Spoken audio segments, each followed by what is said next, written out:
కన్నతల్లి పాదాలకు నమస్కారం చేసుకుని అలవాటు చేసుకోవాలని సూచించారు ఎమ్మెల్యే కోటమిరెడ్డి సీతారెడ్డి.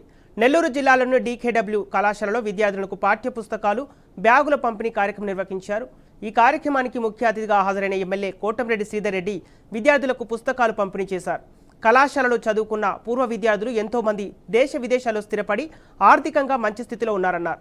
పూర్వ విద్యార్థులకు కళాశాల అభివృద్ధికి సహకరించాలని పిలుపునిచ్చారు. ఈ కళాశాల అభివృద్ధికి రాష్ట్ర విద్యాశాఖ మంత్రి నారా లోకేష్ పూర్తి స్థాయిలో సహకరిస్తున్నారని తెలిపారు. ప్రభుత్వ సహకారానికి విద్యార్థుల సహకారం తోడైతే మరింత అభివృద్ధి చేస్తామని పేర్కొన్నారు.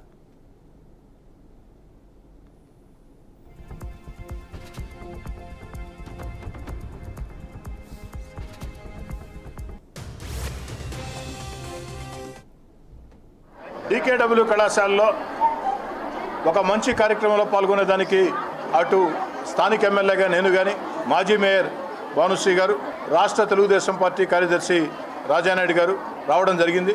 ఈ యొక్క డీకేడబ్ల్యూ కళాశాలలో దాదాపు 1000 మంది దాకా విద్యార్థినులు చదువుతూ ఉన్నారు. వారందరి స్కూల్ బుక్స్ ఏదైతే బ్యాగులు ఇచ్చేదానికి ఆహ్వానించారు.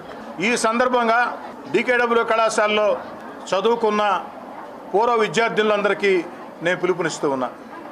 డీకేడబ్ల్యూ కళాశాలలో చదువుకున్న పూర్వ విద్యార్థినులు ఈరోజు ఇతర జిల్లాల్లో, మన జిల్లాలో, ఇతర రాష్ట్రాల్లో, ఇతర దేశాల్లో అనేక మంది చాలా మంచి స్థానాల్లో ఉన్నారు.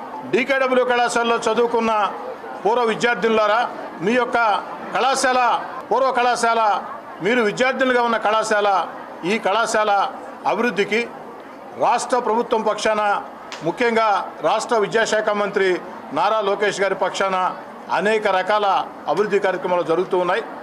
అయితే డీకేడబ్ల్యూ కళాశాలకి పూర్వ వైభవం రావాలంటే ప్రభుత్వ సహకారంతో పాటు, ప్రభుత్వం ఇస్తున్నటువంటి ప్రోత్సాహంతో పాటు ఈ డీకేడబ్ల్యూ కళాశాలలో చదువుకున్నటువంటి పూర్వ విద్యార్థులందరూ కూడా ముందుకు రావాలా.